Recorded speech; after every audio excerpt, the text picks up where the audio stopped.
मंदोखेल साहब से भी यही सवाल करना है, क्योंकि ये बड़ा इंपॉर्टेंट इशू है। कादर मंदोखेल साहब, 6 जजेस का सामने आके खत लिखना और फिर ये कहना, इल्ज़ामात लगाना, और फिर ये पहली बार नहीं है। हमने देखा कि जस्टिस शौकत सिद्दीकी साहब ने जब 2018 में इल्ज़ामात लगाए थे कि इन्वॉल्वमेंट होती है, फिर अभी रिसेंटली जो जुल्फ़िकार अली भुट्टो शहीद साहब का जो केस हमने देखा, उसकी हेयरिंग हुई है, उसमें भी कोर्ट के रिमार्क्स थे मंदोखेल साहब कि फेयर ट्रायल उस वक्त नहीं दिया गया है। और फिर फैज़ाबाद धरना केस जो है उसमें भी उसके रिमार्क्स भी अदालत के हमारे सामने हैं कि उसमें एजेंसियों के खिलाफ जो फैसला आया था।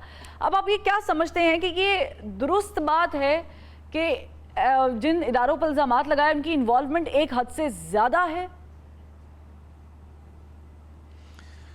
देखिए, पहले तो आप ये कर ले कि सारी बातें मिक्सअप न करें। जो मेरी बहन ने बताया कि चीफ जस्टिस बाप होता है, तो हमें माजी में ने जनरल बाजवा को बाप कहा था कौम का, हमें अपने बापों तक महदूद रहने दें, हमें किसी और बाप की ज़रूरत नहीं है। और दूसरी बात ये कि जब ये 6 जजेस के पास है, कानून की तालिब इल्म कैसे से बता रहा हूँ, इन 6 जजेस का मैं तो सिरे से इनके अपार्टमेंट के ख़िलाफ़ हूँ, क्योंकि ये मैंने बिल भी पेश किया था कौमी असम्बली में, और कैसर अहमद शेख साहब गवाह है, मेहरबानो कुरैशी साहबा के वालिद मोहतरम भी थे असम्बली में। मैंने कहा जब एक चपरासी की नौकरी के लिए आप 3 मरतबा इंटरव्यू लेते हो, ज़ात नस्ल डोमिसाइल पूछते हो, और एक हाई कोर्ट का जज आप डायरेक्ट क्यों भर्ती करते हो? अच्छा चलो, भर्ती कर दिए। भर्ती करने के बाद जज के पास एक इख्तियार होता है। अभी पिछले दिनों में आपको याद होगा DC इस्लामाबाद का उन्होंने नचवाया लिटरली इस्लामाबाद के हाई कोर्ट की गलियों में, और फिर उसके बाद उसके खिलाफ फैसला दे दिया तोनी अदालत का।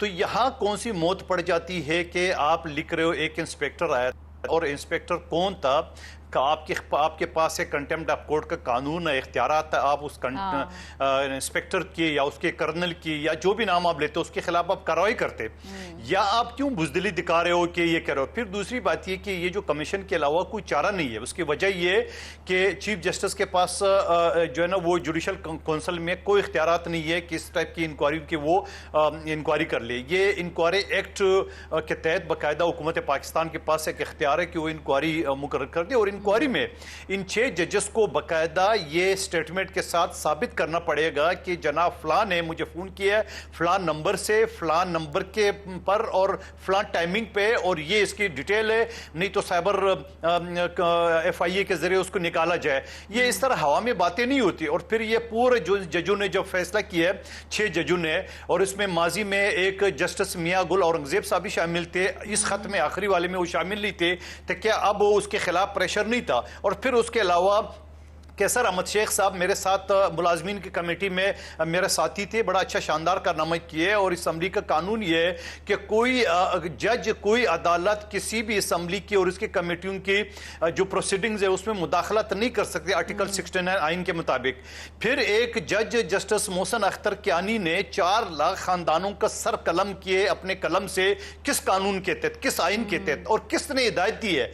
ये जाके कमीशन के साथ मैं भी पार्टी बनूंगा, मैं भी दरख्वास्त दूंगा, और इनसे पूछा जाएगा कि आप ये बताओ कि आपका बेंच किसने बनाया, और आपके फिर अपेलेंट बेंच में फिर जस्टिस मियां गुल औरंगजेब को और जस्टिस अरबाब ताहिर को किसने शामिल किए, किसके कहने पे शामिल किए? ये तो बात बड़ी दूर तक जाएगी।